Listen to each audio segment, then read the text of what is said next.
Hello दोस्तों, क्या हाल चाल। स्वागत है आपका हमारे यूट्यूब चैनल डिड्यूसर ओरिजिन में। दोस्तों, आज फिर से फिजिकल केमिस्ट्री के केमिकल काइनेटिक्स आज का लेक्चर नंबर 2 दूसरा लेक्चर को लेके आए हैं नीट क्रैश कोर्स में। और इसमें जो पिछले क्लास में अपन रेट ऑफ रिएक्शंस की बातें कर चुके थे, आज अपन करेंगे integrated rate of reaction.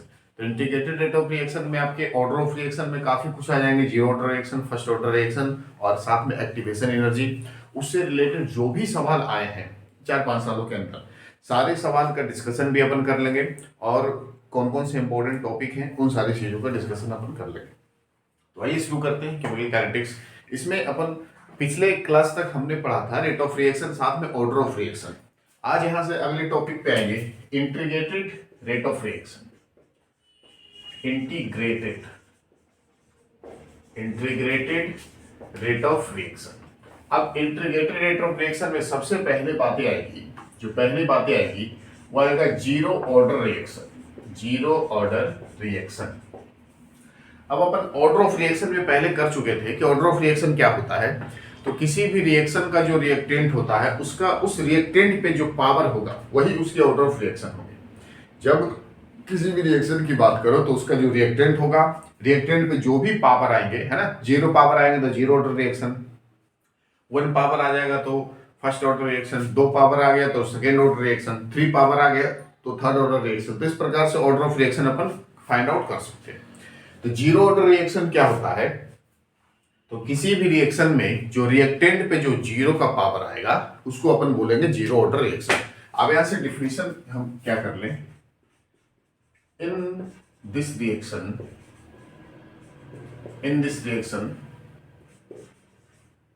The, ऐसे कर सकते हैं, in this reaction the concentration of reactant has zero power is called zero order reaction। अगर किसी रिएक्शन में रिएक्टेंट के कॉन्सेंट्रेशन पे पावर जीरो आ जाए तब उसको अपन क्या बोलेंगे, जीरो ऑर्डर रिएक्शन बोलेंगे। अब यहां से जीरो ऑर्डर रिएक्शन क्या होगा, जैसे ये आर से कोई प्रोडक्ट बन रहा है पी, ठीक है, आर से क्या बन रहा है, कोई प्रोडक्ट पी। ये इसके रेट क्या लिख सकते हो, minus D R upon D T, है ना, minus D R upon D T is equal to K, और आर यानी रिएक्टेंट पे पावर क्या हो जाएगा, जीरो पावर हो जाएगा, तब इसको क्या बोलोगे आप, जीरो ऑर्डर रिएक्शन। क्लियर है बात है? अगर पावर यहाँ पे जीरो आ जाए तो जीरो ऑर्डर रिएक्शन, पावर अगर 1 आ जाए तो फर्स्ट ऑर्डर रिएक्शन, पावर अगर 2 आ जाए तो सेकेंड ऑर्डर रिएक्शन की बात करेंगे। अब इसके सबसे इंपॉर्टेंट बात है इसके एक्सप्लेनेशन। इसके एक्सप्लेनेशन हम अपन कैसे कर सकते हैं, इसको लिख सकते हैं ना, minus D R upon R को अगर इधर ला दो, सॉरी, किसी का भी पावर अगर आर पे पावर जीरो है तो इसका मतलब क्या होगा, 1, है ना। इसको लिख सकते हैं minus D R is equal to minus K D T, लिख सकते हैं minus D R is equal to minus K D T. अगर इसको डिफ्रेंशिएट को हटाओगे, माइनस को अगर इधर भेजो तो ये हो जाएगा माइनस के डी टी। अगर इसके डिफ्रेंशिएशन को आप हटा दो तो यहां से क्या लग जाएगा, तो सिंपली यहां से क्या हो जाएगा, यहां से हो जाएगा आर इज इक्वल टू, है ना, R is equal to minus K T plus C, minus K T plus C, जहां पे सी इज इक्वल टू क्या होगा, कॉन्सेंट्रेशन, जहां पे सी बराबर क्या हो जाएगा, कॉन्सेंट्रेशन। अब यहां से वैल्यू आता है कि जब कोई रिएक्शन स्टार्ट होता है ना, जब कोई रिएक्शन शुरू करोगे तो इनिशियली टाइम 0 सेकेंड और उसके कॉन्सेंट्रेशन की वैल्यू कुछ होती है। मान लो कि रिएक्शन शुरू हुआ टाइम बराबर 0 सेकेंड, तो टी बराबर 0 और आर बराबर क्या हो जाएगा, आर नॉट। यहां से वैल्यू अप्लाई करो, T is equal to 0, R बराबर आर नॉट। तब यहां से टी का वैल्यू एक बार 0 रखो, आर का वैल्यू आर नॉट रखो, तो आर का वैल्यू क्या हो जाएगा, R not is equal to minus K, T का मान 0 तो 0 प्लस सी, तो सिंपली यहाँ पे क्या हो जाएगा, आर नॉट इक्वल टू, है ना, R naught equal to minus K into 0 बराबर 0, यानी सी बराबर आर नॉट। ये है इक्वेशन फर्स्ट। अब यहाँ पे क्या कर लेंगे अपन, है ना, अब यहाँ पे क्या कर लेंगे, put C is equal to R naught in equation first. आप यहां से क्या करो, C बराबर आर नॉट वैल्यू पुट करना है किसमें, इक्वेशन फर्स्ट में।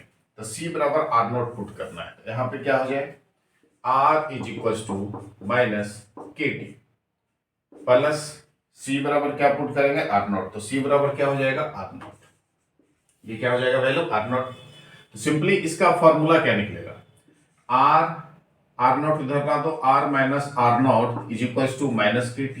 Clear, is equal to minus K T. अब यहाँ पे माइनस कॉमन लोगे, ये देखो प्लस में है, ये माइनस में, तो अगर माइनस को अगर हम हटाना चाहें तो ये क्या आ जाएगा, माइनस में आ जाएगा, ये प्लस में आ जाएगा। ये सिंपली हो जाएगा आर नॉट माइनस आर। ठीक है, R naught minus R upon T is equal to K. तो ये आपके जीरो ऑर्डर के वैल्यू निकल गए। ठीक है, इसके वैल्यू निकल गए, ये आपके निकल गए जीरो ऑर्डर का, R naught minus R upon T is equal to K. ये जीरो ऑर्डर का, इसका यूनिट क्या होंगे, unit is equal to, unit देख लो, आर क्या है कॉन्सेंट्रेशन, टाइम क्या है समय यानी सेकेंड में, कॉन्सेंट्रेशन का यूनिट क्या होता है मोल पर लीटर, सेकेंड टाइम का यूनिट सेकेंड, सेकेंड ऊपर जाएगा तो सेकेंड माइनस वन। तो ये इसके शून्य ऑर्डर रिएक्शन के यूनिट हो गए। यहां तक बातें क्लियर है। ठीक है, तो जीरो ऑर्डर रिएक्शन की बात है। अब अगर हम कर ले इसमें फर्स्ट ऑर्डर रिएक्शन, यहां से क्या कर ले, फर्स्ट ऑर्डर रिएक्शन। चलो फर्स्ट ऑर्डर कर लेंगे, पहले हाफ ऑर्डर देख लेते हैं, है ना। यहां से क्या देख लेते हैं, half life of zero order reaction, of zero order reaction, zero order reaction का हाफ लाइफ। तो सिंपली हाफ लाइफ में बातें याद रखना कि हाफ लाइफ उसको बोलेंगे जब कोई रिएक्शंस के रिएक्टेंट को हाफ को, उसकी कॉन्सेंट्रेशन को आधा होने में यानी हाफ होने में जो टाइम रिक्वायर्ड होगा उसी को क्या बोलोगे, हाफ लाइफ ऑफ रिएक्शन। किसी भी रिएक्शन के रिएक्टेंट को हाफ होने में यानी उसको हाफ होने में जो टाइम रिक्वायर्ड होगा, आधा खत्म होने में जो टाइम रिक्वायर्ड होगा उसी को क्या बोलोगे, हाफ लाइफ ऑफ रिएक्शन। यहां से हाफ जीरो ऑर्डर का हाफ लाइफ ऑफ रिएक्शन, मान लो इसकी इनिशियली कॉन्सेंट्रेशन क्या थी, आर नॉट। मान लो इनिशियली कॉन्सेंट्रेशन क्या थी, आर नॉट। तो इनिशियली कॉन्सेंट्रेशन आधा होना है, तो जो फाइनल का कॉन्सेंट्रेशन बनेगा ना, इनिशियली का आधा होने में जो टाइम लगेगा, यहां से अपन वैल्यू पुट कर लेते हैं, R is equal to R naught minus two. ठीक है, आर यहां से क्या कर लेंगे, आर नॉट माइनस टू। यहाँ पे आर बराबर क्या पुट करेंगे, आर नॉट माइनस टू। तो टाइम यहाँ पे क्या लगेगा, टाइम लग जाएगा T half, time is equal to क्या हो जाएगा, टी हाफ हो जाएगा। तो simply R naught minus R, यहाँ पे आर नॉट का वैल्यू क्या रखना है, आर का वैल्यू क्या रखना है, आर नॉट माइनस टू। अब यहां से कर लो आर नॉट माइनस आर का वैल्यू क्या रखो, R not by two upon time कितना हो जाएगा, टी हाफ, क्योंकि इसकी जो रिएक्टेंट है उस रिएक्टेंट को आधा होना है। जो पहले का रिएक्टेंट था, इनिशियली रिएक्टेंट था, जो इनिशियली रिएक्टेंट था, इनिशियली कॉन्सेंट्रेशन वो आर नॉट थी। तो आर नॉट से आधा होने में यानी आर बराबर आर नॉट बाई टू होने में जो कितना टाइम लगा, तो टी हाफ लगा। तो यहां से सिंपली क्या हो जाएगा, R naught minus R not by two, ये हो जाएंगे R not by two upon T half is equal to K, बोलो होगा इज इक्वल टू के। तब यहां से के इज इक्वल टू क्या हो जाएगा, के बराबर क्या हो जाएगा, R not by two half, R not by two half. ठीक है, आर नॉट बाई यानी फर्स्ट ऑर्डर का half life, sorry zero order का half life is equal to क्या हो जाएगा, R not by two into half, T half. ठीक है, ये बातें ध्यान रखना। ठीक है, ये बातें ध्यान रखना, यहाँ से सवाल आते हैं। और इसके बाद अपन करेंगे first order reaction. First order reaction में भी क्वेश्चंस आते हैं, क्या क्वेश्चंस आते हैं उसको भी अपन देख लेंगे। तो जल्दी से इसको आप स्क्रीनशॉट लीजिए, फिर फर्स्ट ऑर्डर पे आते हैं। Next first order reaction. First order reaction की बात करो तो फर्स्ट ऑर्डर रिएक्शन क्या होता है, the rate of reaction, the rate of reaction is proportional to unity power। Unity power मतलब होता है वन। फर्स्ट ऑर्डर की बात हो रही, यूनिटी पावर मतलब one. Unity power of concentration of reactant, concentration of reactant है ना, ऑफ रिएक्शन। ठीक है, the rate of reaction is proportional to unity power of concentration of reactant of reaction। यानी किसी भी रिएक्शन, किसी भी केमिकल रिएक्शन का जो रिएक्टेंट होगा उस रिएक्टेंट का जो पावर है यूनिटी होना चाहिए, यानी वन पावर होना चाहिए, तब वो फर्स्ट ऑर्डर रिएक्शन कहलाएगा। तो तो फर्स्ट ऑर्डर रिएक्शन के लिए किसी भी रिएक्शंस के जो रिएक्टेंट होंगे उसके पावर कितने होने चाहिए, यूनिटी मतलब 1, तब कहलाएगा फर्स्ट ऑर्डर रिएक्शन। अब यहां से बात कर लो कि फर्स्ट ऑर्डर रिएक्शन का एक्सप्लेनेशन अपन क्या करेंगे, फॉर्मूला क्या निकलेगा, इज द वेरी इंपॉर्टेंट, वहां से सवाल आते हैं। देखो यहां से मान लो कोई प्रोडक्ट है, आर से बन रहा है पी, ठीक है, आर से क्या बन रहा है पी, तो टाइम बराबर 0 पर मान लो कि आर की कॉन्सेंट्रेशन है ए, तो प्रोडक्ट की कॉन्सेंट्रेशन क्या बनेगी, 0 बनेगी टाइम जब बराबर 0 पर, यानी टाइम जब 0 है यानी रिएक्शन अभी स्टार्ट नहीं हुआ, रिएक्शन होने को है, शुरू नहीं हुआ। जब रिएक्शन शुरू नहीं होगा तो प्रोडक्ट क्या बनेंगे, 0 बनेंगे, और रिएक्टेंट के पास मान लो कॉन्सेंट्रेशन ए मोल है तो ए मोल रहेंगे। अब अगर मान लो कि टाइम टी बराबर रिएक्शन अब शुरू हो चुका, जब रिएक्शन शुरू हो चुका तो मान लेते हैं कि रिएक्टेंट से एक्स कॉन्सेंट्रेशन बाहर निकला, रिएक्टेंट से कितना बाहर निकला, एक्स, तो यहां से एक्स अगर बाहर निकला तो इसके पास क्या बचेंगे, ए माइनस एक्स बचेंगे, प्रोडक्ट में क्या बनेंगे, एक्स बनेंगे, बनेगा ना। चलो अब यहां से देख लेते हैं रेट ऑफ ए रिएक्शन क्या होता है। तो इसकी कॉन्सेंट्रेशन को अपन क्या लिख सकते हैं, आर से पी बन रहा है तो इसको लिख सकते हैं ना minus D upon D T, है ना, यहां से ए कर दे, इनिशियली कॉन्सेंट्रेशन ए, चलो यहां से ए ही कर दो इसको, D A upon D T, D A upon D T is inversely proportional to, inversely को हटाएंगे तो कांस्टेंट का वैल्यू आएगा के, ए पे पावर क्या हो जाएगा 1, क्योंकि फर्स्ट ऑर्डर का रिएक्शन है, ए पे पावर 1 फर्स्ट ऑर्डर है। अब यहां से क्या कर सकते हो, minus D A upon A is equal to K D T, बोलो कर सकते हैं के डी टी, ठीक है, तो यहां से कर सकते हैं ना D A upon A is equal to minus K into D T, clear है, minus K into D T. अब यहां से क्या करेंगे, इंटीग्रेशन बोथ साइड, यहां से क्या करेंगे, integration both side, integrated both side, दोनों तरफ क्या कराएंगे, इंटीग्रेशन लगाने पर, तो इसको इंटीग्रेशन लगा दो, D upon A is equal to minus K into D T, यहां भी इंटीग्रेशन लगा दो, तो इंटीग्रेशन में कांस्टेंट का वैल्यू बाहर आ जाता है, और डी ए अपॉन ए ये क्या बन जाता है, L N A, L N A is equal to L N A बन जाएगा, और इसमें लिमिट की वैल्यू आएगी, है ना, लिमिट की वैल्यू क्या आएगी, ए से, लिमिट की वैल्यू इसमें क्या आएगी, ए से ए माइनस एक्स, है ना, यहाँ आएगा टाइम बराबर 0 से टाइम टी तक, 0 से टी, तो एल एन ए, इसमें लिमिट की वैल्यू क्या, ए से ए माइनस एक्स, ए से ए माइनस एक्स। अब यहां से क्या कर लेंगे, माइनस के बाहर आ जाएगा ना, डी टी होगा टाइम, और 0 से टी तक।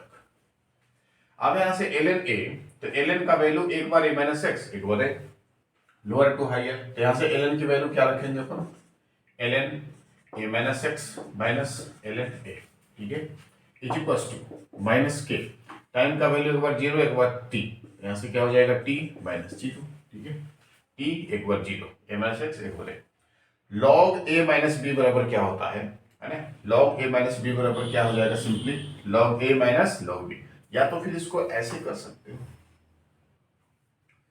इसको अगर हम ऐसे करना चाहें, माइनस हटाना चाहें तो ये माइनस वाला प्लस में आ जाएगा एल एन ए, और ये प्लस वाला माइनस आ जाएगा L N A minus X बराबर, माइनस खत्म हो गया के इंटू टी, ठीक है, L N A minus X, ये हो जाता है लॉग ए माइनस बी का फॉर्मूला, तो ये सिंपली हो जाएगा एल एन ए बटा A minus X log A minus B is equal to K T. अब यहाँ से अपन को एक फॉर्मूला ये मालूम है यहाँ से कि एल एन बराबर होता है 2.303 लॉग टू द बेस 10, ये मालूम है फॉर्मूला, एल एन बराबर क्या होता है, यहाँ से लिख दो, एल एन बराबर 2.303 लॉग टू द बेस 10, ये होता है फॉर्मूला। तो यहाँ से एल एन के वैल्यू हम यहाँ से अप्लाई कर देंगे ना, कर देंगे, क्या करेंगे apply, K T is equal to L N को क्या लिख दिए 2.303 log to the base 10 A बटा ए माइनस एक्स, तो यहाँ से हमको कांस्टेंट यानी रेट कांस्टेंट क्या निकलेगा, K is equal to 2.303 upon T log A बटा ए माइनस एक्स, ये आपके फॉर्मूले निकल गए फर्स्ट ऑर्डर रिएक्शन का, ठीक है, ये आपके फॉर्मूले निकल गए फर्स्ट ऑर्डर रिएक्शन का। अगर इसके ग्राफ देखना चाहो तो ग्राफ सिंपली बन जाएगा, है ना, ln a और kt के बीच में ग्राफ बनेगा। तो एक ग्राफ बनेगा आपके इनवर्सली प्रोपोर्शनल, है ना, सॉरी स्ट्रेट लाइन का ग्राफ बनेगा। स्ट्रेट लाइन का ग्राफ किसके किसके बीच बनेगा, तो ln a और kt के बीच में, ln a और kt के बीच में स्ट्रेट लाइन का ग्राफ बनेगा। हालांकि ग्राफ से मतलब नहीं है, ये फार्मूला आपके निकल गए, ये फार्मूला का इस्तेमाल होगा आपके न्यूमेरिकल्स में जो पूछे गए सवाल। अब इसका हम अपन देखते हैं हाफ टाइम, हाफ ऑर्डर, है ना, हाफ लाइफ, यहां से कर लेंगे half life of first order reaction, first order reaction का हाफ लाइफ। तो फर्स्ट ऑर्डर रिएक्शन के हाफ लाइफ सेम बात है कि जब किसी फर्स्ट ऑर्डर रिएक्शन की बात हो रही तो उसके रिएक्टेंट की कॉन्सेंट्रेशन को, इनिशियली कॉन्सेंट्रेशन को हाफ होने में जो टाइम रिक्वायर्ड होगा उसको बोलेंगे हाफ लाइफ ऑफ रिएक्शन। किसी भी कॉन्सेंट्रेशन को, मान लो कॉन्सेंट्रेशन इसका ए था, तो ए माइनस ए था इनिशियली कॉन्सेंट्रेशन, तो ये बात क्या बन गया, एक्स वाई एक्स बना ना। तो ये जो कॉन्सेंट्रेशन है एक्स बाई टू होने के लिए, यानी एक्स बराबर, ये जो एक्स बराबर ए बाई टू होने के लिए जो टाइम रिक्वायर्ड होगा, जो टाइम रिक्वायर्ड होगा उसी को बोलोगे half life of, half life of first order में यहाँ पे मान लेते हैं। जैसे ये एक रिएक्शन क्या है, क्या दे रखा है reaction, K is equals to 2.303 upon T log A बटा ए माइनस एक्स। क्लियर है। Half life of first order reaction क्या होगा, इसकी जो कॉन्सेंट्रेशन होगी, रिएक्टेंट की कॉन्सेंट्रेशन, उसको हाफ होने में जो टाइम रिक्वायर्ड होगा उसको बोलेंगे हाफ लाइफ ऑफ रिएक्शन। अब यहां से ये प्रोडक्ट में क्या बन रहा था, एक्स क्या होना चाहिए, हाफ। जो एक्स होगा वो क्या हो जाएगा, एक्स हो जाएगा हाफ, यानी एक्स बराबर यहां पे मान लेते हैं let X is equal to, ये जो इनिशियली कॉन्सेंट्रेशन आपके पास ए था वो कॉन्सेंट्रेशन क्या हो जाएगा, हाफ हो जाएगा, यानी एक्स जो प्रोडक्ट में फॉर्मेशन हो रहे हैं वो ए का 1/2 बनेगा, ए का क्या बनेगा, हाफ बनेगा। तो एक्स बराबर अपन क्या मान लेते हैं, a/2। ठीक है। अब यहाँ पे x की वैल्यू क्या पुट करो, a/2। तो k इज इक्वल्स टू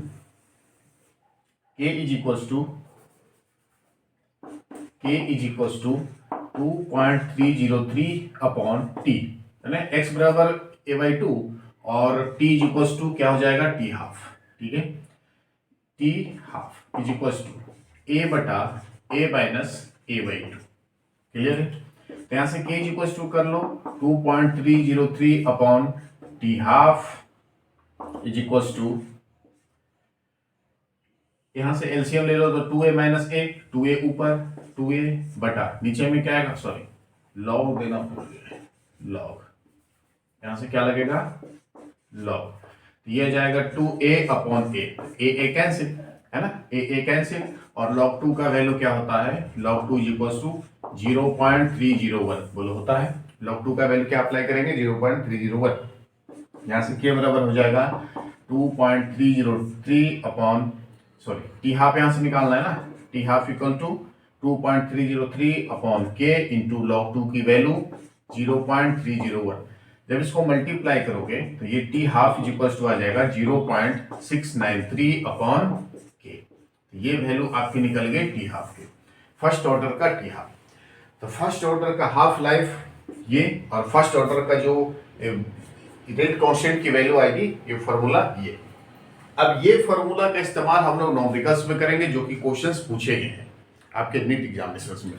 तो क्या क्या सवाल आए हैं, तो जल्दी से आप इसका स्क्रीनशॉट ले लीजिए, फिर हम इसमें सबसे इंपॉर्टेंट क्वेश्चंस पे करेंगे जो इन 3-4 सालों में क्वेश्चंस पूछे गए हैं फर्स्ट ऑर्डर पे और इससे रिलेटेड। ठीक है, तो जल्दी से इसका आप स्क्रीनशॉट लें। ये रहे 2020 और 2019 ये फर्स्ट ऑर्डर रिएक्शन से रिलेटेड क्वेश्चंस नीट 2020 में पूछा गया और 19 में पूछा गया। चलिए क्वेश्चंस क्या कर रहा है, the rate constant for a first order reaction is इतना, है ना, 4.606 गुने 10⁻³ पर सेकेंड। ये रेट कांस्टेंट की वैल्यू दे रखी, यानी k का मान, रेट कांस्टेंट को क्या बोलेंगे, k की वैल्यू दे रखी 4.606 इंटू 10⁻³ सेकेंड -1। ठीक है। The rate constant for a first order reaction is इतना, the time required to reduces 2 gram of the reactant 0.2 gram. यानी अगर फर्स्ट ऑर्डर रिएक्शन का रेट कांस्टेंट की वैल्यू दे रखी है तो 2 ग्राम यानी इनिशियली कॉन्सेंट्रेशन आपके पास 2 ग्राम है, तो 2 ग्राम जो कॉन्सेंट्रेशन है उसको वो रिड्यूस होके 0.2 ग्राम रह गई है, तो उसमें कितना टाइम रिक्वायर्ड हुआ ये आपको टाइम बताना है। तो रेट कांस्टेंट की वैल्यू ये, तो टाइम रिक्वायर्ड टू रिड्यूस 2 ग्राम यानी इनिशियली कॉन्सेंट्रेशन ए बराबर 2 ग्राम, ए बराबर 2 gram initially concentration reduces 2 gram of the reactant 0.2 gram यानी रिड्यूस होके क्या बनेगा A-X बनेगा, तो A-X रिड्यूस होके क्या बन गया 0.2 ग्राम हो गया। तो इसके लिए टाइम रिक्वायर्ड कितना लगा, तो कितना टाइम लगा यहां से टाइम निकालना है। तो फर्स्ट ऑर्डर के लिए T इक्वल्स टू क्या हो जाता है 2.303 अपॉन K log A बटा A-X ये हो जाता है वैल्यू। अब सारी की वैल्यू यहां पे पुट कर दो। Time is equals to 2.303 upon K की वैल्यू दे रखी 4.606 है ना इंटू 10⁻³ ये दे रखी log A बटा A-X। A की वैल्यू कितनी 2, A-X की वैल्यू 0.2, इसको कट करेंगे तो ऊपर में एक 0 आएगा है ना, एक 10 आएगा, 2 से 2 कैंसिल। अब इसको काट दो तो ये 2 से कट जाएगा, सीधे 2 से कट जाएगा। तो यहां से टाइम इज इक्वल्स टू क्या निकल के आ गया, तो यहां से टाइम इज इक्वल्स टू निकल के आ गया टाइम इज 1/2 इंटू 10⁻³ ये ऊपर चल जाएगा तो हो जाएगा 10⁻³ इंटू log 10 की वैल्यू कितनी होती है 1, log 10 की वैल्यू 1। तो टाइम इज इक्वल्स टू अब 10⁻³ मतलब 1000/2, तो टाइम इज इक्वल्स टू ये कैंसिल हो गया तो कितने 500 सेकेंड। ये इसमें टाइम कितना निकल गया 500 सेकेंड। तो कितना टाइम रिक्वायर्ड हुआ इसको 2 ग्राम से 0.2 ग्राम रिड्यूस होने में कितना टाइम रिक्वायर्ड हुआ, तो 500 सेकेंड आपके समय लगे जब इसके रेट कांस्टेंट की वैल्यू 4.606 इंटू 10⁻³ थी। तो right answer is the C number. और ये नीट 2020 में पूछे गए सवाल, एकदम फार्मूला बेस्ड क्वेश्चंस आते हैं, ज्यादा टेंशन वाली बात नहीं है, बस फार्मूले को ध्यान रखो, फार्मूले को याद रखो, अप्लाई करो एंड रिजल्ट को अप्लाई करो। चलिए अगला सवाल है, a first order reaction has a rate constant of 2.303 into 10⁻³ यानी इसका भी रेट कांस्टेंट की वैल्यू दे रखी। तो रेट कांस्टेंट कितना दे रखा 2.303 इंटू 10⁻³ सेकेंड माइनस 1 है ना। The time required for 40 gram of this reactant to reduce to 10 gram will be 40 gram initially concentration था, उसको रिड्यूस होके 10 ग्राम रिड्यूस होके हो गया, तो 40 ग्राम से 10 ग्राम रिड्यूस होने में कितना टाइम रिक्वायर्ड हुआ अगर रेट कांस्टेंट की वैल्यू दे रखी है। तो इनिशियली कॉन्सेंट्रेशन कितना है 40 ग्राम, इनिशियली कॉन्सेंट्रेशन A बराबर 40 ग्राम, उसके बाद रिड्यूस कितना में हो गया 10 ग्राम में, तो A-X इक्वल टू 10 ग्राम। तो 40 ग्राम से 10 ग्राम रिड्यूस होने में कितना टाइम का रिक्वायर्ड हुआ, तो time is equals to what, तो यहां से फर्स्ट ऑर्डर के लिए time is equals to formula होगा 2.303 अपॉन K log A बटा A-X ये होता है फॉर्मूला। अब यहां से टाइम रिक्वायर्ड कर दो 2.303 अपॉन K की value 2.303 into 10⁻³ into log A है 40 और A-X है 10, तो ये कैंसिल हो गया, तो आ गया log 4, ये भी कैंसिल, तो यहां से टाइम कितना बचे यहां से कर लो।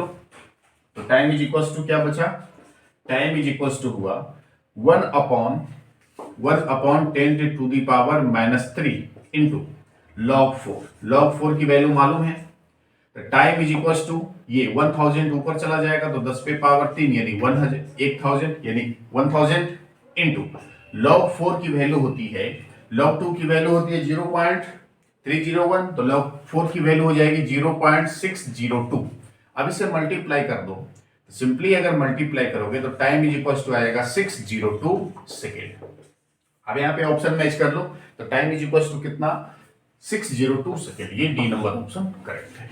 क्लियर है, तो ये दोनों सवाल पूछे गए 20 में 19 में, 22 में भी क्वेश्चंस उठाया है, 22 में भी सवाल आया है, हम उसको भी अपन करेंगे, जल्दी से उसको आप स्क्रीनशॉट ले लो और या तो फिर प्रैक्टिस करो। हम उस पर कुछ और 1-2 क्वेश्चन से इंपॉर्टेंट इसी से रिलेटेड हम उस क्वेश्चन पे आते हैं। चलिए इस क्वेश्चन पे आते हैं। क्वेश्चन ये भी फर्स्ट ऑर्डर का है। For first order reaction reactant A से बन रहा है प्रोडक्ट पी, तो initially concentration of A is 0.1 M. Initially जो शुरुआत में कॉन्सेंट्रेशन है वो 0.1 एम है, तो which becomes 0.001 M after 5 minutes, या तो 5 मिनट बाद इसकी जो कॉन्सेंट्रेशन है 0.001 एम रह जाती है, हो जाती है, तो rate constant for the reaction. तो इस रिएक्शन का रेट कांस्टेंट आपको बताना है। तो बेहद ही आसान से सवाल है, नीट 2022 का क्वेश्चन है। क्वेश्चंस में है कि एक प्रोडक्ट है एसीपी, ठीक है, एक प्रोडक्ट क्या बन रहा है एसीपी, जिसमें ए की कॉन्सेंट्रेशन, जो शुरुआती कॉन्सेंट्रेशन है ए, तो शुरुआती कॉन्सेंट्रेशन को अपन क्या लिखते हैं ए बराबर कितना 0.1 एम है, ठीक है, 0.1 M, which becomes 0.01 M after 5 minutes, यानी टाइम की रिक्वायरमेंट जो दे रखी है, time is equals to 5 minute दे रखी है, यानी 5 मिनट्स बाद ये जो कॉन्सेंट्रेशन है वो कितना हो जाता है, यानी a माइनस एक्स बराबर 0.001 एम इतना रह जाता है। तो बताना है कि रेट कांस्टेंट इसकी क्या होगी फर्स्ट ऑर्डर रिएक्शन का। तो rate constant is equals to 2.303 upon T log a upon a minus X, ठीक है। तो k is equals to 2.303 upon time की value 5 minutes 5 into log A की value 0.1 upon A minus X 0.001, ठीक है। अब यहां से क्या होगा, ये 10 पे टू दी पावर 3 और यहाँ पे 10 मल्टीप्लाई बाई 10, ये दशमलव खत्म, ये 10 खत्म, आ जाएगा 10 पे पावर 2, है ना, 1 खत्म, ये कैंसिल, क्या बचेंगे यहाँ से, क्या बच गए, k is equals to 2.303 upon 5 log 10 पे टू दी पावर 2, तो log 10 पे टू दी पावर 2 यानी log 100, है ना। तो सिंपली यहां से क्या कर सकते हो, 2 log 10 k is equals to 2.303 upon 5, 2 log 10 यहां से क्या कर सकते हो 2 इंटू log 10 की वैल्यू क्या होती है 1, तो k is equals to 2.303 upon 5 into 2, ये वैल्यू आ जाएगा। तो k इज इक्वल्स टू क्या हो जाएगा 4.606 अपॉन 5, तो k इज इक्वल्स टू जब इसको कैलकुलेट करोगे तो आ जाएगा 0.9212 मिनट प्रति मिनट, यानी मिनट माइनस 1। तो right answer is the B number. ये भी क्वेश्चंस कब पूछे गए, नीट 2022 में सवाल किया गया है। ये कभी टाइम निकालने की बात आएगी, कभी रेट कांस्टेंट निकालने की बात आएगी, तो उस तरह से सवाल आप कर सकते हो। एक और सवाल है, बेहद ही ज्यादा इंपॉर्टेंट सवाल है, उसको भी अपन लिखते हैं। क्वेश्चंस क्या है, क्वेश्चन इसको भी आप बनाओ। if the rate constant for a first order reaction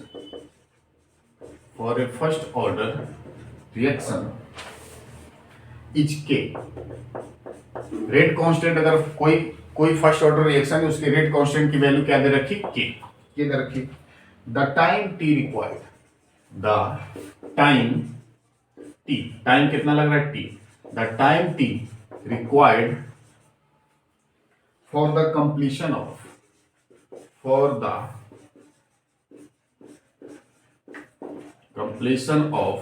99%, यानी 99% पूर्ण होने में of the reaction is given by, ये भी सवाल आपसे पूछे गए हैं, है ना, नीट में पूछे गए सवाल, ये भी नीट का ही क्वेश्चन है।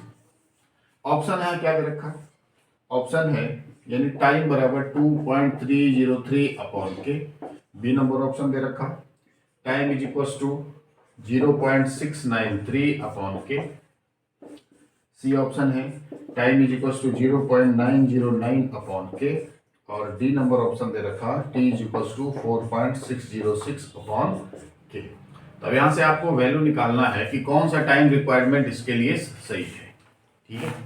यहां से देखो, for the rate constant for a first order reaction is के, रेट कांस्टेंट की वैल्यू दे रखी के, the time T required for the completion of 99%, यानी 99% ये कंप्लीट होने में, मान लेते हैं कि इनिशियली कॉन्सेंट्रेशन है आपके पास कितना 100%, मान लो इनिशियली कॉन्सेंट्रेशन कितना है 100%, तो कंप्लीट हो रहा है 99%, जो प्रोडक्ट बन रहे हैं वो 99% बन रहे हैं, मतलब एक्स जो बन रहा है वो ये तो 100% है, जो एक्स बन रहा है प्रोडक्ट वो 99% कंप्लीट हो रहा है, 99% कंप्लीट हो रहा है।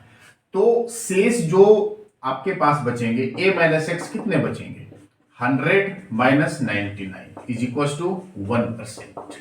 a माइनस एक्स कितना बचेगा 1 माइनस x%। बात को समझो, एक रिएक्शन है जो 99% कंप्लीट होने में उसके रेट कांस्टेंट के, तो 99% कंप्लीशन ऑफ 99% कंप्लीट हो गया, तो बचा कितना 1%। तो a माइनस एक्स जो है ये बचे हुए कॉन्सेंट्रेशन है, तो बचे हुए concentration 1%, total concentration 100%, initially concentration क्या है 100%। तो यहां से आपको टाइम रिक्वायर्ड चाहिए ना, टाइम इज इक्वल टू, यहां से कितना टाइम का रिक्वायरमेंट होगा, तो time is equal to 2.303 upon K log a बटा a माइनस एक्स। तो time is equal to 2.303 upon K log a की वैल्यू कितनी, a है 100 और a माइनस एक्स है 1, a 100 है और a माइनस एक्स कितना 1 है, तो लॉग 100 की वैल्यू क्या आ जाएगी यहाँ पे t is equal to 2.303 upon K, log 100 की वैल्यू क्या आएगी, लॉग 100 की वैल्यू आएगी 2, कितनी आएगी 2। तब यहां से टाइम इज इक्वल टू क्या हो जाएगा, time is equal to 4.606 upon K, 4.606 upon K. तो राइट आंसर इज द कौन सा आंसर, ऑप्शन इसमें मैच कर रहा है, ध्यान से देख लो, टाइम इज इक्वल टू ये आपका आंसर निकल गया। तो कौन सा ऑप्शन मैच कर रहा है, time is equal to 4.606 upon K, ये डी नंबर ऑप्शन सही है। ठीक है, तो फर्स्ट ऑर्डर रिएक्शन से ऐसे इतने सवाल अभी तक पूछे गए हैं 20 में है ना, और भी कई क्वेश्चन है, जल्दी से आप इसका स्क्रीनशॉट ले लो, फिर अगले टॉपिक पे आएंगे।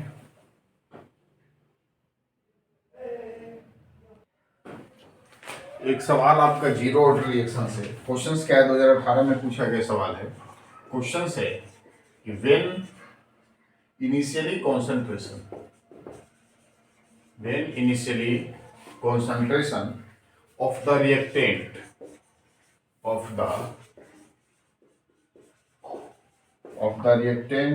is double, the half life period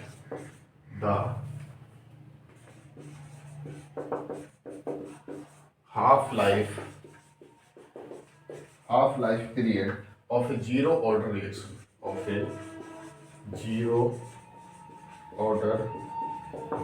etch. यहाँ पे ऑप्शन आपके पास दे रखे, ऑप्शन क्या क्या दे रखे, ऑप्शन यहाँ पे दे रखेगा half D, double C, triple D, remain unchanged. ठीक है, ये क्वेश्चंस आपके पूछे गए हैं नीट 2018, जीरो ऑर्डर रिएक्शन से क्वेश्चन है नीट 2018 में। क्वेश्चन है कि when initially concentration of the reactant is double, यानी कोई of the half life period, यानी हाफ लाइफ जीरो ऑर्डर का, फर्स्ट देखो जीरो ऑर्डर का टी इक्वल टू क्या होता है जीरो ऑर्डर रिएक्शन के लिए, टाइम बराबर R naught minus R upon K, ये हो जाता है ना, R naught minus R upon K. तो इसका टी हाफ कितना होगा, T half is equal to zero order का टी हाफ क्या हो जाएगा, ये हो जाएगा आर नॉट बाई 2 के, ये हो जाएगा ना T half equal to zero order का T half R not by 2 k, जो इससे पहले हम डिस्कस कर चुके, कैलकुलेट कर चुके इसको। तो क्वेश्चन में कह रहा है कि the initially concentration of the reactant is double, initially consent reactant is the double the half life period of a zero order reaction. Zero order reaction के हाफ लाइफ पीरियड के इनिशियली कॉन्सेंट्रेशन को अपन double कर दी, इसको क्या कर दिए double, तो आर डबल करने पे क्या हो जाएगा, आर नोट क्या हो जाएगा 2 आर नोट हो जाएगा, तो T half equal to R naught क्या हो जाएगा 2 आर नोट हो जाएगा। ठीक है, is double the half life period, सिर्फ इनिशियली कॉन्सेंट्रेशन को डबल की, जब इसको डबल करेंगे तो 2 से 2 क्या हो जाएगा, कैंसिल, तो टी हाफ इक्वल टू क्या हो जाएगा, ये हो जाएगा आर नॉट बाई के, है ना। अब ये बताना है कि जब डबल अपन नहीं किए थे तो टी हाफ इसका क्या था, आर नॉट बाई 2 के था, लेकिन जब इसके इनिशियली कॉन्सेंट्रेशन को अपन डबल कर दिए तो डबल करने पे क्या बनेगा, आर नॉट बाई के बनेगा, तो आर नॉट बाई 2 के या आर नॉट बाई के, यानी ये जो है इसका दुगना है, ये जो बना है डबल करने पे, तो टी हाफ इसका क्या हो जाएगा, टू मल्टीप्लाई बाई 2, यानी 2 गुना हो जाएगा, तो राइट आंसर इसका कौन सा होगा, इस डबल, ठीक है। और ये क्वेश्चंस पूछे गए नीट 2018 में पूछे गए सवाल, क्लियर है। तो इसको मिटाते हैं, फिर एक नए टॉपिक पे आते हैं, उसमें अपन क्या कर लेंगे, साथ में कर लेंगे, इसमें एक्टिवेशन एनर्जी वाली बातें कर लेंगे, इसको मिटा, क्लियर है बातें, चल जल्दी से। अब यहां से बात आई गई कि रिएक्शन जो होता है वो टेम्परेचर पे किस प्रकार डिपेंड करेंगे, और टेम्परेचर पे किस प्रकार डिपेंड करेंगे, साथ में भी इसमें डिस्कस कर लेंगे अपन क्या, एक्टिवेशन एनर्जी। एक्टिवेशन एनर्जी क्या होता है और एक्टिवेशन एनर्जी से रिलेटेड क्वेश्चंस अभी तक क्या पूछे गए हैं, सारे का डिस्कशन अपन करेंगे। तो यहां से हेडिंग बनाएंगे, temperature depends upon rate of reaction. Heading क्या है, temperature depends upon rate of reaction, यानी जब किसी रिएक्शन के टेम्परेचर को बढ़ाएंगे या घटाएंगे तो उसके रेट पे क्या इफेक्ट पड़ेगा, ये सबसे जरूरी बातें हैं। तो ध्यान दो, जब किसी रिएक्शन के टेम्परेचर को अपन बढ़ाते हैं तो उसका रेट ऑफ रिएक्शन भी चेंज हो जाता है, यानी बढ़ जाता है। कितना बढ़ाने पर कितना बढ़ेगा, तो सिंपली ध्यान रखना कि किसी केमिकल रिएक्शन में अगर उस केमिकल रिएक्शन के टेम्परेचर को 10 डिग्री सेल्सियस तक अपन इंक्रीज करेंगे तो उसके जो रेट ऑफ रिएक्शन है वो डबल हो जाएगा, सीधे कितना हो जाएगा, डबल। सिंपली एक बात याद रखना, in a chemical reaction, in a chemical reaction, in a chemical reaction the temperature of reactant is increase by 10 degree Celsius, कितना से, 10 डिग्री सेल्सियस से इंक्रीज करेंगे, increase by 10 degree Celsius, then rate constant या rate of reaction, simply लिखो, then rate of reaction will be doubled, ठीक है, the rate of reaction will be double. जब किसी केमिकल रिएक्शन के टेम्परेचर को 10 डिग्री सेल्सियस तक इंक्रीज करेंगे तब उस रिएक्शन के रेट में क्या होगी, दुगनी वृद्धि हो जाएगी, यानी 2 गुना हो जाएगा, डबल हो जाएगा, सिंपल। अब इसी में अपन कर लेंगे एक्टिवेशन एनर्जी, वो भी टेम्परेचर पे डिपेंड करेगा। एक्टिवेशन एनर्जी, एक्टिवेशन एनर्जी, देखो एक्टिवेशन एनर्जी क्या होता है, जिसको अपन ई से रिप्रेजेंट करेंगे, एक्टिवेशन एनर्जी किससे रिप्रेजेंट करेंगे, ई से। एक्टिवेशन एनर्जी होता है सिंपल, जब कोई रिएक्शन है ना, जब कोई रिएक्टेंट से प्रोडक्ट अगर बन रहा है तो रिएक्टेंट से प्रोडक्ट बनने के लिए उसको टेम्परेचर चाहिए, तो जितने भी रिएक्टेंट शामिल है, प्रोडक्ट बनना है तो प्रोडक्ट बनने के लिए क्या चाहिए, उसको टेम्परेचर चाहिए, तो जितनी टेम्परेचर वो चाहिए उसको मैक्सिमम होगा, है ना, उस टेम्परेचर को बोलेंगे थ्रेशोल्ड एनर्जी, किस नाम से जानेंगे, थ्रेशोल्ड एनर्जी। और जो टेम्परेचर रिक्वायर्ड होगा उसी टेम्परेचर को एक्टिवेशन एनर्जी, यानी कोई भी रिएक्शन एक्टिव होने के लिए जो टेम्परेचर रिक्वायर्ड होगा is called activation energy. Simple सी बात है कि अगर आप घर में क्या करते हो, चाय बनाते हो, ठीक है, अगर आप चाय बनाते हो तो चाय में क्या क्या डाला, चाय बनाने के लिए क्या क्या रिक्वायर्ड चाहिए, चाय बनाने के लिए चाहिए दूध चाहिए, पानी चाहिए, चीनी चाहिए, चाय पत्ती चाहिए, इन सारी चीजें जो चाहिए। दूध में पानी मिला दो, पानी है, दूध है, चीनी मिला दो, चाय पत्ती मिला दो। अब चाय बनाने के लिए, तो वो चाय यानी प्रोडक्ट, चाय बनाने के लिए उसको क्या करना पड़ेगा, हीट करना पड़ेगा। सारे रिएक्टेंट को इकट्ठा करो, सारे रिएक्टेंट को इकट्ठा करो, जैसे चीनी हो गया, दूध हो गया, चाय पत्ती हो गया, पानी हो गया, सारे रिएक्टेंट को इकट्ठा करो। अब उस रिएक्टेंट को प्रोडक्ट बनना है, तो प्रोडक्ट बनने के लिए क्या करोगे, हीट डालोगे। तो जैसे हीट डालोगे तो चाय, जो चाय अगर बन रहा है उसमें हीट डालोगे तो क्या होगा, पहले चाय में उबाल आएगा, पहले चाय में उबाल आएगा, उबाल आने के बाद फिर क्या करते हो, गैस के फ्लेम को लो करते हो, यानी टेम्परेचर को कम करते हो। तो जैसी चाय में उबाल आएगा तो टेम्परेचर बढ़ेगा। अब प्रोडक्ट बनने के बाद जब वो चाय बन जाएगा तो यानी प्रोडक्ट बन गया। चाय बनने के बाद यानी प्रोडक्ट बनने के बाद उसमें उबाल आने के बाद उसके गैस के फ्लेम को लो करते हो तो वो उसके टेम्परेचर क्या होगा, घटते जाएगा। तो इस तरह से ग्राफ बनता है। पहले टेम्परेचर को बढ़ाते हो, इस पॉइंट पे मैक्सिमम होता है, फिर जब प्रोडक्ट बन जाता है तो उसके टेम्परेचर को घटाते हो। इस तरह से प्रोडक्ट हमको तैयार हो जाए, तो वही होती है एक्टिवेशन एनर्जी। अब जैसे यहाँ पे बात कर लो, हमें यहाँ पे क्या ले लिए, ग्राफ ऐसे, ये ठीक है, ये यहाँ पे पोटेंशियल एनर्जी, यहाँ पे रिएक्टेंट प्रोग्रेस, ये है आपका रिएक्टेंट प्रोग्रेस। मान लो इस बिंदु पर, इस टेम्परेचर पर हमने रिएक्टेंट को डाला। अब टेम्परेचर को क्या करें, रिएक्टेंट में जितने भी रिएक्टेंट है प्रोडक्ट हमको बनाना है, तो प्रोडक्ट बनाने के लिए इसके टेम्परेचर को बढ़ाएंगे। अब बढ़ाते बढ़ाते इस पॉइंट पर मैक्सिमम आएगा। फिर यहाँ से प्रोडक्ट बनने के बाद उसके टेम्परेचर को क्या करेंगे, घटाएंगे ना। तो घटाने के बाद ये क्या बन गया, प्रोडक्ट P, और ये है रिएक्टेंट आपका R। क्लियर है, ये है रिएक्टेंट R। तो यहां से यहां तक की जो एनर्जी बढ़ी है, यहां से यहां तक की जो एनर्जी लगाए हो, इसी एनर्जी को बोलोगे एक्टिवेशन एनर्जी। क्या बोलोगे इसको, एक्टिवेशन एनर्जी। और जो प्रोडक्ट बना है, प्रोडक्ट बनने के बाद इतना से इतना एनर्जी क्या किया, कम हुआ ना, यहां से यहां तक की एनर्जी क्या हुई, कम हुई। अब प्रोडक्ट बना है, तो प्रोडक्ट बनने के बाद है ना, इसको बोलोगे आप एक्टिवेशन एनर्जी रिएक्टेंट है, फॉरवर्ड बोल दो सीधे, फॉरवर्ड एक्टिवेशन एनर्जी। अब ये प्रोडक्ट से अगर आपको रिएक्टेंट बनाना है तो यहां से इतनी एनर्जी को बढ़ाना पड़ेगा, तो इसको बोलोगे बैकवर्ड एक्टिवेशन एनर्जी। ठीक है, तो सिंपली ये जो एनर्जी आप लगाए हो इसी को बोलोगे एक्टिवेशन एनर्जी। और एक्टिवेशन एनर्जी यानी K इक्वल्स टू हो जाता है A into E power EA upon RT। Activation energy का कांस्टेंट, रेट कांस्टेंट क्या होगा, K बराबर A into E minus. Activation energy का रेट कांस्टेंट का फॉर्मूला ये रहा।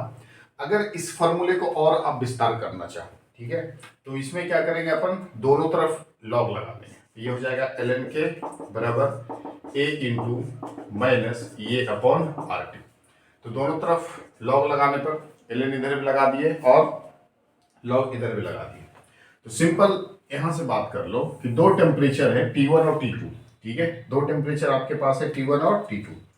तो यहां से लगा दो ln K1 बराबर क्या हो जाएगा, minus EA upon RT plus ln A। दूसरा ln K2 बराबर minus EA upon RT plus ln A।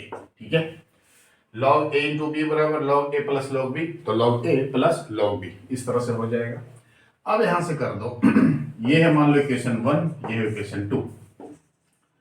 Equation 2 minus 1, equation 2 को इक्वेशन 1 से माइनस कर दो, तो दूसरे समीकरण को पहले समीकरण से माइनस कर देंगे तो सिंपल क्या हो जाएगा, ये हो जाएगा ln K2 minus ln K1 is equals to ln K2 minus ln K1।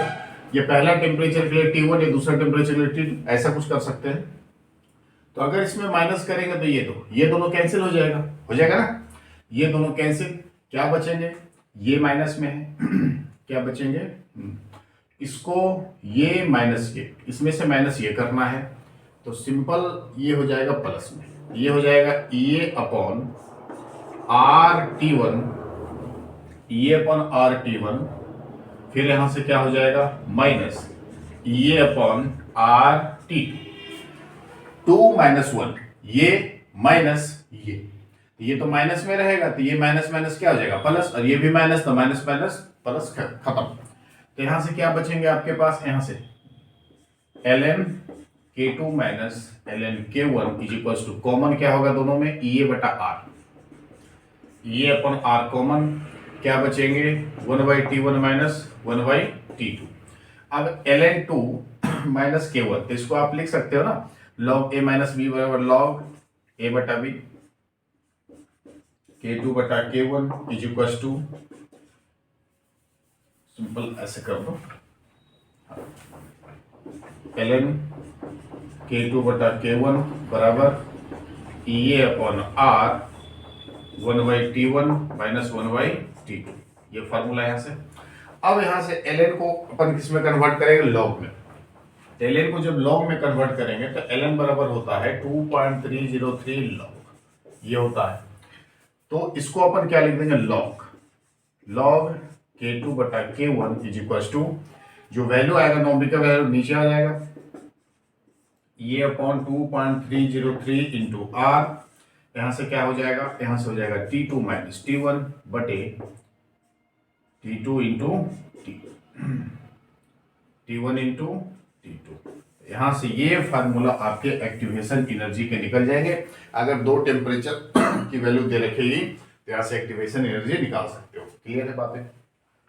और ये जो एक्टिवेशन एनर्जी बनेगी ना, ये कैसी होगी, ये एक्सोथर्मिक बनेगी। कैसी, एक्सोथर्मिक, यानी टेम्परेचर को रिलीज करने वाला। ये टेम्परेचर रिलीज करेगा, इतना टेम्परेचर रिलीज करेगा यहां से यहां तक। ये टेम्परेचर इसको चाहिए मैक्सिमम एक्टिवेशन एनर्जी। प्रोडक्ट बनने के बाद इसकी टेम्परेचर धीरे धीरे कम होती जाएगी, तो ये टेम्परेचर ये रिलीज करेगा और ये आपका जो एनर्जी निकलेगा इसको बोलेंगे एक्टिवेशन एनर्जी। और इसका रिलेशन का फॉर्मूला ये रहा। और इस पे सवाल एक दो को पूछे गए हैं नीट में, 22 में भी आया, 21 में भी आया, तो जल्दी से आप इसका स्क्रीनशॉट ले लीजिए, फिर हम इस पे सवाल कर लेंगे। ये रहा सवाल आपके पास, ये क्वेश्चंस पूछे गए हैं नीट में सवाल पूछा गया है। ठीक है, क्वेश्चंस क्या है, for a reaction activation energy equal to 0। Activation energy क्या है, 0, and the rate constant at 200 kelvin is इतना, यानी 200 केल्विन पर रेट कांस्टेंट की वैल्यू दे रखी, यानी K1। तो the rate constant will at 400 kelvin will be. तो एक्टिवेशन एनर्जी की फॉर्मूले की अगर बात करो सॉल्यूशन, तो ये हो जाता है log K2 बटा K1 बराबर ये अपॉन 2.303 R, फिर यहां से T2 minus T1 upon T1 into T2। ये फॉर्मूला हो गया। जहां पे एक्टिवेशन एनर्जी इक्वल टू 0 है, तो यहाँ पे जब एक्टिवेशन एनर्जी 0 रखोगे, है ना, रेट K1 की वैल्यू कितनी दे रखी, 200 केल्विन पर 1.6 गुने 10 पे टू दी पावर माइनस 6। यहाँ पे एक्टिवेशन एनर्जी 0 है, 2.303 आर की वैल्यू फिक्स होती है ना 0.0831। यहाँ से T2 माइनस T1, पहला टेम्परेचर कितना दे रखा 200, दूसरा है 400, तो T2 हो गया 400 माइनस 200 अपॉन 200 इंटू 400, ये निकल गया। अब यहाँ पे एक्टिवेशन एनर्जी 0 है, तो यहाँ से यहाँ तक का मल्टीप्लीकेशन इक्वल टू क्या हो जाएगा, 0 हो जाएगा। तो यहाँ से कर दे log K2 बटा 1.6 गुने 10 पे पावर माइनस 6 इक्वल टू क्या हो जाएगा, सिंपली 0। तो यहाँ से K2 का वैल्यू निकालना है। K2 इज इक्वल टू क्या हो जाएगा, K2 इज इक्वल टू 1.6 10 पे पावर 6 सेकेंड माइनस 1। तो ये आपका आंसर है ना। तो यहाँ से एक क्वेश्चन इस तरह से और पूछा गया है। क्या है सवाल, देख लो क्या है सवाल। चलो ठीक है, ये बात है। ओ -6 आएगा सर, यहाँ पे -6 नहीं था, क्वेश्चंस में 6 ही था, क्वेश्चंस में 6 ही थे, तो आंसर आ जाएगा 6। एक सवाल और जो कि आपके नीट एग्जामिनेशन में पूछे गए 2022 में, क्वेश्चंस क्या है, the slope of Arrhenius plot ln K versus 1/T of first order reaction -5 गुने 10 पे power 3 kelvin, the value of EA of the reaction, ठीक है, गिवन R बराबर दे रखा 8.314 जूल केल्विन मोल माइनस 1, है ना। ऑप्शन क्या दे रखे, ऑप्शन है 41.5 kilo joule per mole, B number option 83.0 kilo joule per mole, सी नंबर ऑप्शन है 116 किलो जूल पर मोल, और डी नंबर ऑप्शन है -83 किलो जूल पर मोल। यहाँ से ये बताना है, देखो एक्टिवेशन एनर्जी आपको निकालना है, तो एक्टिवेशन एनर्जी हमको मालूम है ना, के बराबर क्या होता है जनरली, के इज इक्वल्स टू क्या होगा, ए इंटू, है ना, ई पर माइनस ई ए अपॉन आर टी, ये मालूम है। स्लोप क्या है, स्लोप इसका है ln k वर्सेस 1/t, ये स्लोप है। स्लोप जो ग्राफ में आएगा ना, इस तरह से ग्राफ में जो स्लोप आएगा वो लॉग के टेम्परेचर, इन दोनों के इनवर्सली प्रोपोर्शनल, जो केल्विन होंगे लॉग के, जो रेट कांस्टेंट होंगे वो टेम्परेचर के इनवर्सली प्रोपोर्शनल होंगे। ये जो स्लोप की वैल्यू दे रखी, स्लोप की जो वैल्यू दे रखी, यानी ई अपॉन आर, ये जो स्लोप है, ये स्लोप कितना है, इसको अपन क्या लिख सकते हैं 1/t, ln k versus 1/t।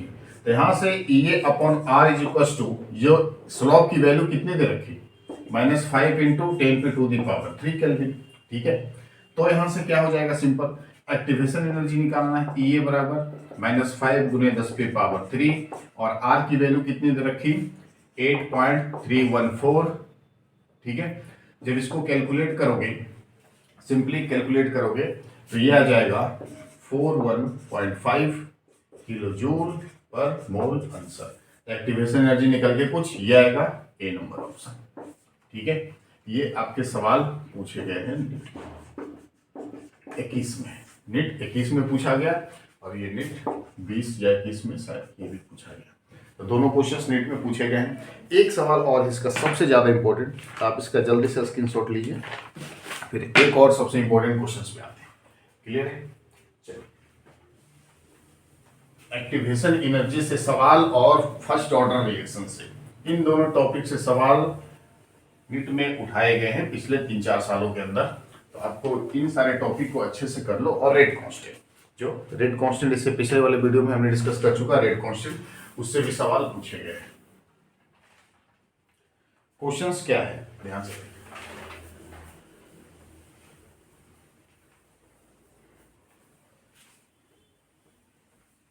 Graph से रिलेटेड एक क्वेश्चन आएगा, अभी हमने ग्राफ करा था, है ना, ग्राफ को ध्यान से समझें। क्वेश्चन है, फॉर ए रिएक्शन ए से बी, एक रिएक्शन है जो ए से बी बन रहा है, enthalpy of reaction is -4.2 kilo joule, reaction की जो एंथैल्पी दे रखी है इतनी, and enthalpy of activation energy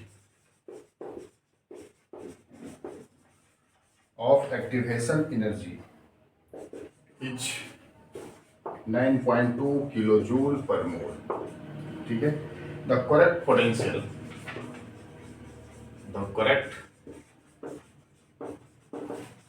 potential energy, आपको क्या बताना है, पोटेंशियल एनर्जी बताना है फॉर द रिएक्शन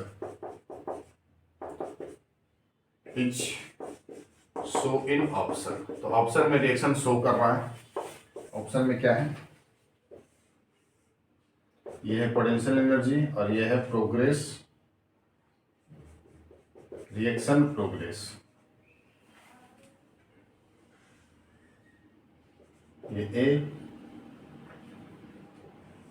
और ये बी नंबर ऑप्शन आपके दे रखे।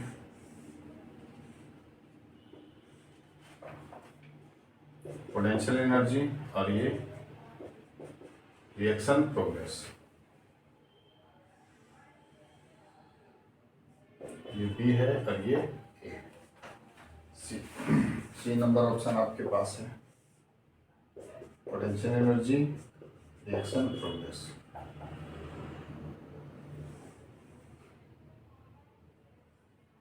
ये आर, ये बी, है ना, ये भी मान लो।